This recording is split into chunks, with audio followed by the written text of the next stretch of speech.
Module 7, Porta Fide, number 13 to 15. Credo, kinabuhing dayon. Ang kinabuhing dayon diha sa katisismo sa Katolikong simbahan kon Catechism of the Catholic Church. Diha sa credo ginaingon, nagatua ako sa kapasayloan sa mga sala. Ang credo nagadugtong sa kapasayloan sa mga sala uban sa pagpadayag sa pagtuo diha sa Espiritu Santo tungod kay gitugyan sa nabanhawng Kristo ngadto sa mga apostolis, ang gahom sa pagpasaylo sa masala dihang gihatag niya kanila ang Espiritu Santo. Ang bunyag mao ang una og labang sakramento sa kapasayloan sa masala. Giusa kita niini ngadto kang Kristo nga namatay og nabanhaw og mihatag kanato sa Espiritu Santo. Pinasikad sa kababuton ni Kristo, nakabaton ang simbahan sa gahom sa pagpasaylo sa masala sa mabinunyagan o mubuhat niini pinagi sa mga kaobispuhan o kaparian sulod sa sakramento sa kumpisal. Diya sa credo, giingon ang kayusahan sa mga santos. Ang simbahan o sa kakayusahan sa mga santos, kining maong panultihon, nagpasabot, una sa tanan, ngadto sa mga balaang butang, labaw sa tanan sa Eucharistia, din ang kayusa sa mga magtutuo nga naghulagway sa usa ka lawas ni Kristo na representa og napadayag. Ang pulong kayusahan sa mga santos nagkulugan sa mga balaang tao diha ni Kristo nga namatay alang sa tanan. Aron nga kun unsa ang gihimo o gianto sa matag usa diha og alang kang Kristo makabaton og bunga alang sa tanan.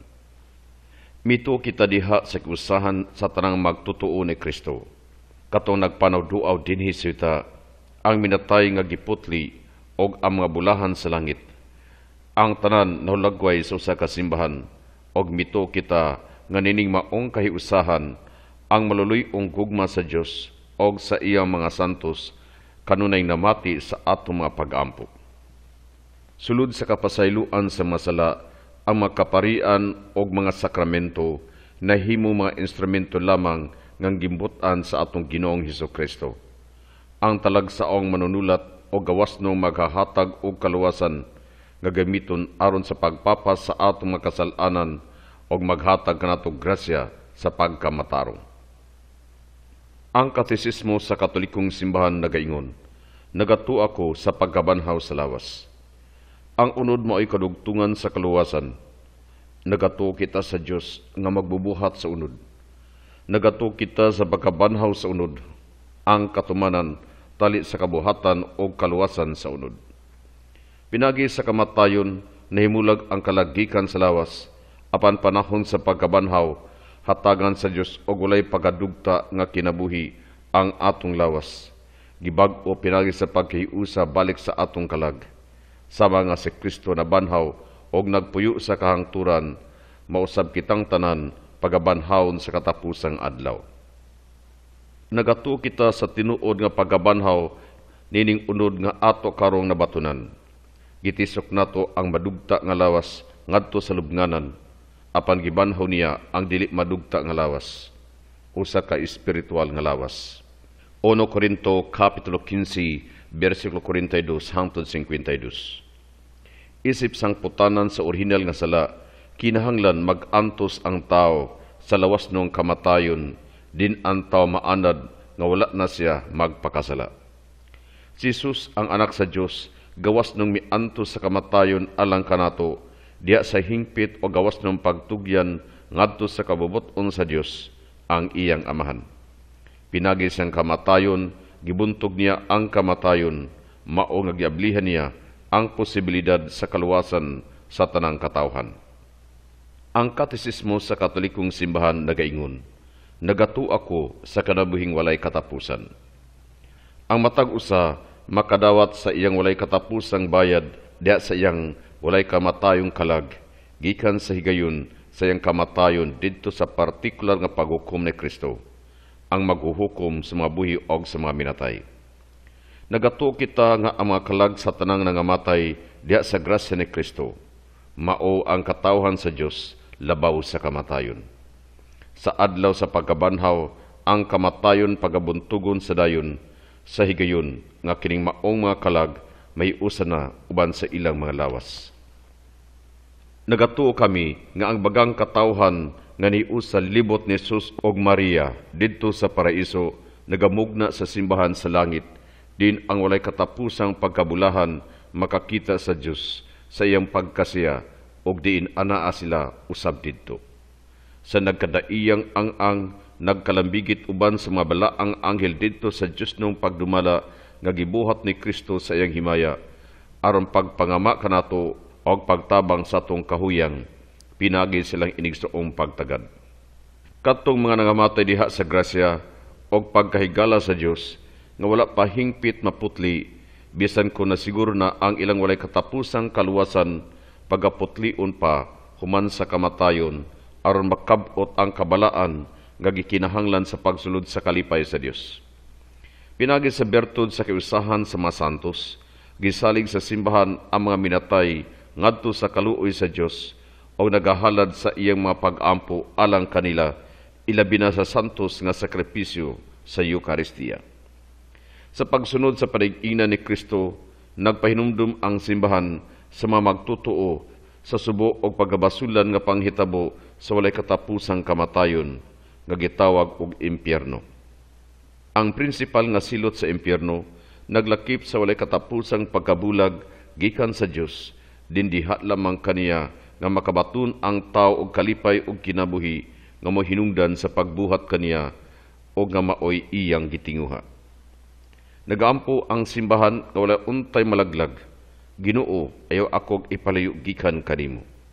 Kung tinuod nga walay makaluwas sa iyang kagalingon, tinuod usab nga ang Dios nagtinguha nga maluwas ang tanang katawhan. Unang Timoteo Kapitulo 2 versikulo 4, o nga alang kaniya posible ang tanang butang. Mateo Kapitulo 19 versikulo 26. Ang santos nga simbahang Romano lig-ong nagatuo og nagparayag nga sa adlaw sa paghukom ang tanang tawo makita uban silang kaugalingong lawas at tubangan sa hukmana ni Kristo aron sa paghusay sa mga nabuhat nila. Sa katapusang panahon, mabot ang gingharian sa Dios diha sa iyang kahingpitan. Unya maghari uban ni Kristo sa kahangturan ang mga matarong, gihimaya diha sa lawas ug kalag, og nga mausab ang material nga kalibutan. Ang Dios mamahimong tanan diha sa tanan. 1 Corinto Kapitulo 15 versikulo 28 didto sa kinabuhing tayon. Ang katesismo sa Katolikong simbahan nagaingon, Amen. Sa Hebro, ang pulong Amen nagigikan sa gamot pulong nga nagatuo. Kining gamot pulong nagpadayag og kalig-on, pagkakasaligan, pagkamaunungon. Busa ang Amen nagkulugan usab og pagkamaunungon sa Dios ngari kanato og sa atong pagsalig ngadto kaniya. Ang Amen sa katapusang bahin sa Credo nagasubli sa katinuod sa nagatuo ako didto sa nahaunang bahin sa Credo. Ang kinabuhing dayon diha sa Compendium sa Catechism of the Catholic Church. Giingon, nagatuo ako sa kiusahan sa mga santos. Unsay kulugan sa kiusahan sa mga santos? Ang panultihon nagpasabot una sa tanan sa hiniusang kaambitan sa tanang sakop sa simbahan sa mga balaang butang, sangta, ang pagtuo, mga sakramento, ilabi na ang Eucharistia, mga karisma ug ang ubang mga espirituhanong gasa. Gamot nining maong kiusahan mao ang gugma nga wala magpaabot og kaugalingong balos. Kaduhang Korinto Kapitulo 13 versikulo 5. Apan nagiya sa magtutuo sa pagkupot sa tanan nga hiniusa. Buhat Kapitulo 4 versikulo 32. Bisan pa ang pagbutang sa kaugalingong kabtangan aron pag-alagad niadtong pinakakabus. Usa pay laing ipasabot sa kayusahan sa mga santos. Nagpasabot usab kining panultihon ngadto sa kiusahan tali sa mga balaang tao nga mao ang tali ni adtong tungod sa grasya ni usa ngadto sa namatay og nabanhaw nga Kristo. Ang pipila ka mga nagpanaw duaw sa yuta, ang uban human mamatay miagi og paglinis sa kalag og natabangan usab pinagi sa atong mga pagampo. Ang uban nakasinati na og kamaya sa himaya sa Dios og nangama kanatong tanan. Kining tanan hinio sa nagmungna diha ni Kristo og pamilya, ang simbahan, aron sa pagdayag og paghimaya sa balaang Trinidad. Ang kompendium nagaingon, nagato ako sa kapasayloan sa mga sala. Giunsa pagtugyan ang mga sala. Ang una o pinakalabang sakramento sa kapasayloan sa mga sala mao ang bunyag. Alang sa mga sala nga nahimo human sa bunyag, gimugna ni Kristo ang sakramento sa pakig-uli o pagkumpisal, din ang binunyagan nahiuli uban sa Dios o uban sa simbahan. Dunay gahom ang simbahan sa pagpasaylo sa mga sala tungod kay si Kristo mismo ang mitugyan kaniya. Dawata ang Espiritu Santo. Kung pasayloon ninyo ang sala sa mga tao, gipasaylo kini. Kung dili ninyo kini pasayloon, dili usab kini mapasayloon didto sa langit. Juan Kapitulo 20, versikulo 22 hangtod 23. Ang kompendium nagaingon, nagato ako sa pagkabanhaw sa mga minatay. Unsay ipasabot sa pulong lawas o unod o unsay importansya niini.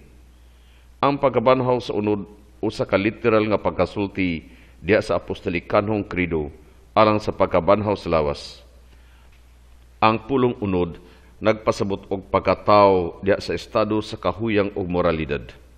Ang unod mao ang basihanan sa kaluwasan. Mito kita sa Dios nga magbubuhat sa unod. Mito kita sa pulong nga nahimong unod aron sa pagluwas sa unod. Og mito kita diha sa pagkabanhaw sa unod nga mao ang katumanan tali sa kabuhatan og sa katubsanan sa unod. Unsay kalugan sa pagkabanhaw sa lawas? Nagkalugan kini og himpit nga estado sa tao, din dili na mabulag ang iyang espirituhanong kalag gikan sa iyang lawas. Bisan ang aton tawhanong lawas usa ka adlaw niya na mamahimong mabuhi pag-usab. Sama nga tinuod na banhaw si Kristo gikan sa mga minatay o karon buhi hangtod sa kahangturan aron sa mismo mabanhaw sa matag usa sa katapusang adlaw uban sa usa ka di madugtang lawas. Unsay mahitabo sa atong lawas og atong kalag human mamatay. Human mamatay nga mao ang pagkabulag sa lawas ug kalag. Ang lawas madunot samtang ang kalag nga immortal muadto aron mosugat sa paghukom sa Dios og mulat sa iyang pagkahiusa uban sa lawas kung banhaw na kini nga nabag-o sa panahon nga mobalik na ang Ginoo. Kung unsaon pagbanhaw sa lawas, masabtan lamang labaw sa posibilidad sa atong imahinasyon o pagsabot nini. Ang pagpakamatay diha kang Kristo Jesus nagpasabot sa pagkamatay diha sa estado sa grasya sa Dios nga walay salang mortal. Ang usa ka magtutuo kang Kristo, ang sumusunod siyang panig-ingnan, mamahimong mubag-o siyang mismong kamatayon ngadto sa kabuhat sa pagkamasinugtanon og paghigugma alang sa amahan. Tinuod kining panultihon, kung mamatay kita uban kaniya, mabuhi usab kita uban kaniya. Duhang Timoteo, Kapitulo 2, versikulo 11. Ang kompendium nagaingon, nagato ako sa kinabuhing dayon. Unsa man ang kinabuhing dayon? Ang kinabuhing dayon mao ang kinabuhi nga magsugod dayon human mamatay. Pagaunhan kini sa matag tawo sa tinagsang paghukom diha sa mga kamot ni Kristo nga mao ang maghuhukom sa mga buhi o sa mga minatay. Kining tinagsang paghukom mapamatud-an didto sa katapusang paghukom. Unsa man ang tinagsang paghukom? Usa kini ka paghukom sa hinanaling pakighusay nga ang matag usa human mamatay mudawat gikan sa Dios diha sa iyang immortal og di mamatayng kalag sumala siyang pagtuo og binuhatan. Kining maong pakighusay naglakip og pagsulod ngadto sa tunhayng kalipay sa langit. Mahitabo dayon o human sa tukmang paglinis sa kalag o ang pagsulod ngadto sa tunhayng kalaglagan sa impyerno. Unsay bot ipasabot sa pulong langit? Ang pulong langit nagpasabot og estado sa pinakalabaw og hingpit nga kalipay. Kadtong namatay diha sa grasya sa Dios og wala na manginahanglan og lugway nga paglinis og paglinis sa kalag, tapok kon libot kang Hesus ug Maria sa mga anghel ug mga santos. Magmugna sila og simbahan sa langit. Din makita nila ang Diyos at tubangan niya. 1 Corinto Kapitulo 13, versikulo 12. Nagpuyo sila sa usa ka kahiusahan sa gugma uban sa Santissima Trinidad. Og mga lipo sila alang kanato. Ang tinuod og linamdagang kinabuhi mao kini. Ang Amahan pinagi siyang anak og diha sa Espiritu Santo mibubo siyang langit ng mga gasa sa tanang butang nga walay gipili. Salamat siyang kaluoy, kita usab isip tao nakadawat dining di makuha nga saad sa kinabuhing dayon. Unsa man ang purgatorio? Ang purgatorio usa ka estado niadtong namatay diha sa pakihigala sa Dios na paniguro ang ilang tunhayng kaluwasan apan nanginahanglan pa sa paglinis sa kalag aron sa pagsulod ngadto sa kalipay sa langit. Unsaon man nato pagtabang sa mga kalag nga gilinisan sa purgatorio? Tungod sa kiusahan sa mga santos, mutabang ang mga magtutuo nga napa nagparawduaw sa yuta ngadto sa kalag sa purgatorio pinaagi sa paghalad o mga pag-ampo nga mubuto kanila. Labi na sa Eucharistikanong sakripisyo. Gitabangan usab sila pinaagi sa paghatag og limos, indulhensya o mga buhat sa paghinulsol. Ang impyerno nag-apil og tunhayng kalaglagan niadtong diha sa mortal nga sala pinagi sa kinaugalingon o gawasnong pagpili. Ang uluhang pag-antos sa impyerno mao ang tunhayng pagkabulag gikan sa Dios kinsa diha lamang kaniya kita makabaton og kinabuhi og kalipay nga may hinungdan nganong gibuhat kita og may atong gitinguha. Gimantala kining kamatuoran ni Kristo diha sa mga pulong. Palayo kanako kamong gipanghimaraot ngadto kamo sa kalayong walay pagkapalong. Mateo Kapitulo 25 versikulo 41. Unsaon sa usa ka tawo pagiusa ang kamatuoran sa impyerno tali sa tunhayng kaayo sa Dios? Samtang gitinguha nga ang tanan maghinulsol. 2 Pedro Kapitulo 3 versikulo 9. Ang Dios gayud nagbuhat sa tawo aron mahimong gawasnon og responsabli og respeto niya ang atong mga desisyon.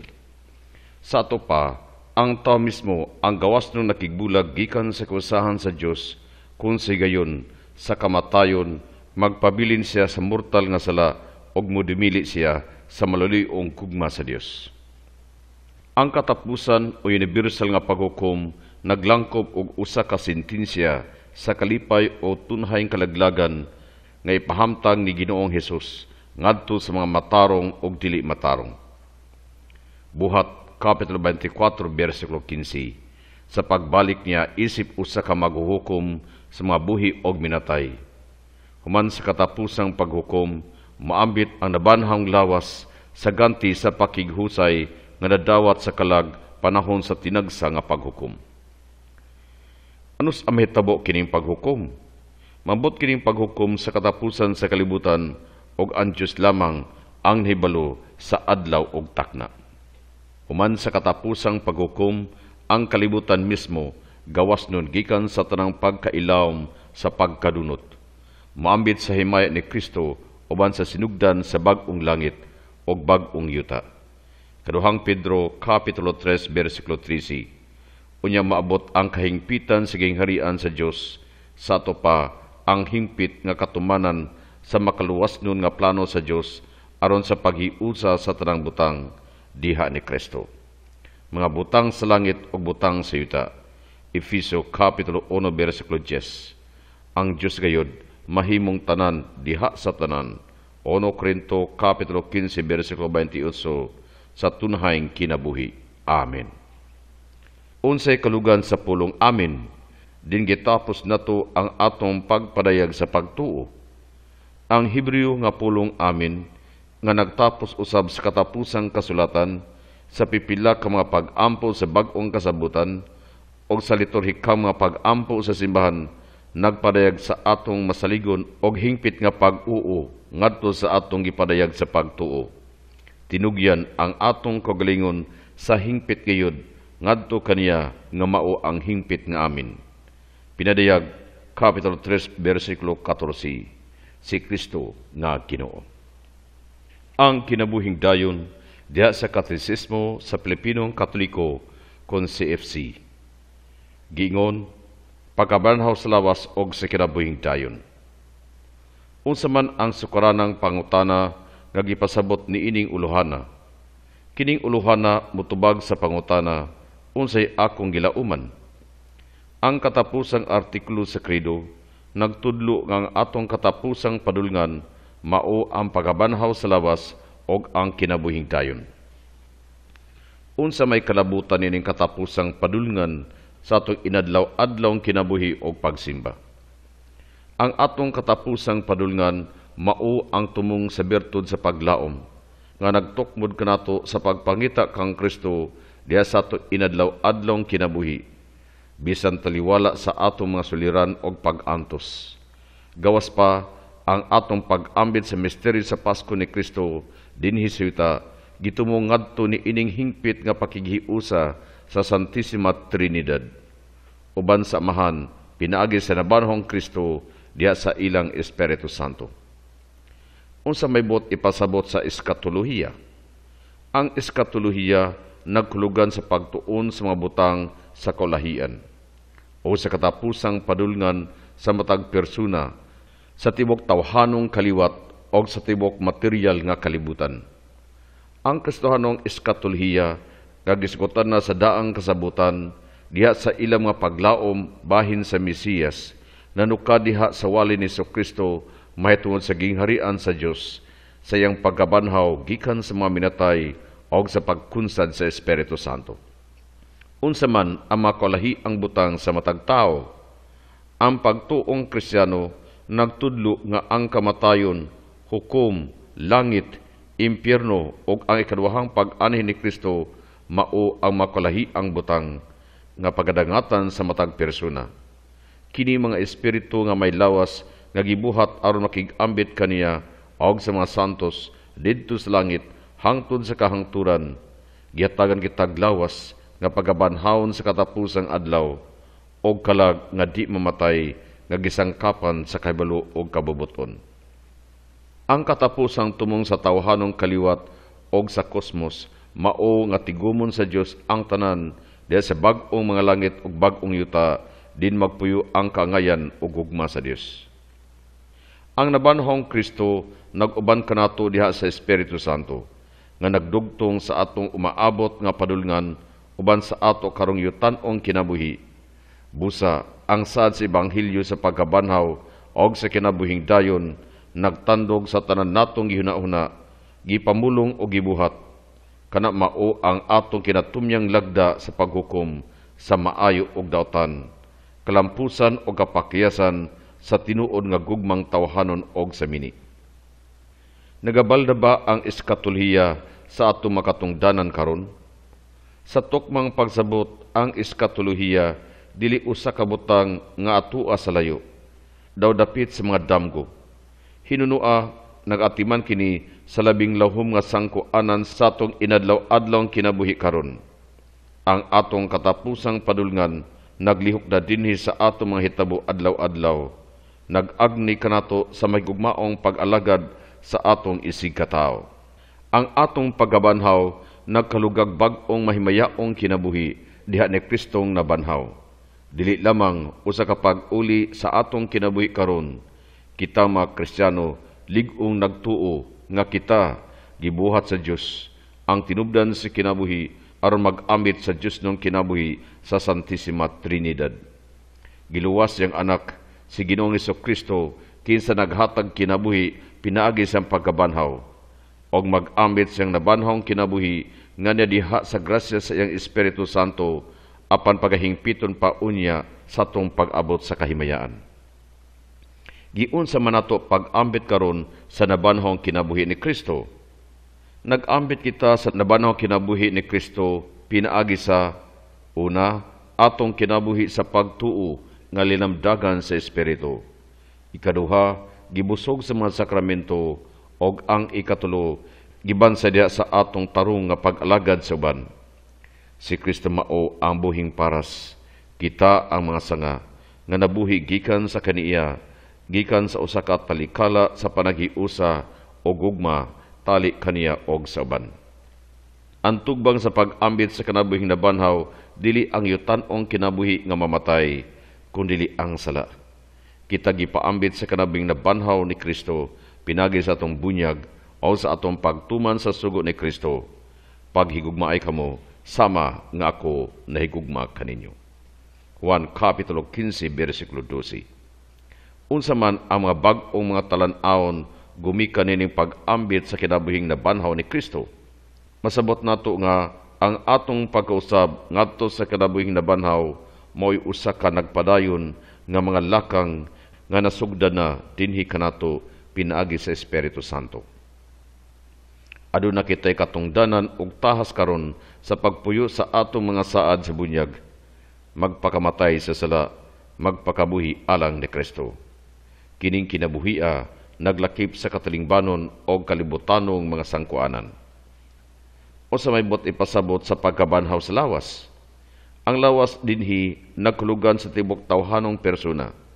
Busa ang pagkabanhaw sa lawas nagkahulugan sa tibok persona, lawas ug kalag nga pagkabanhawon, lakip ang mga sangkuanan sa katalingban o kaugpungan dinasakop ang persona. Dua ka sangputanan ang gilauman sa mga Kristiyano. Usa ka pagbag-o sa tibok persona, lawas ug kalag, dili lamang kaluwasan sa kalag.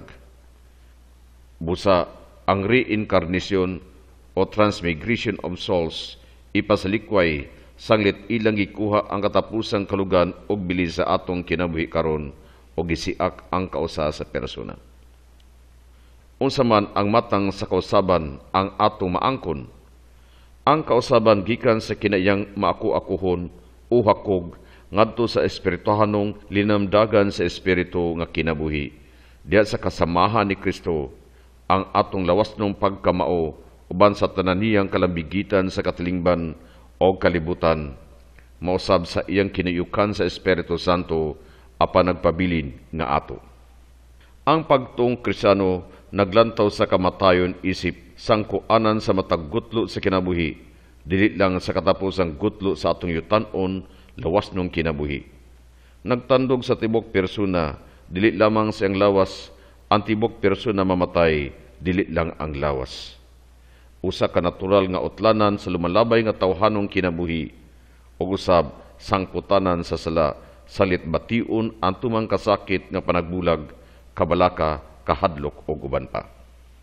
Giunsa man pag-usab ni Kristo ang kamatayon.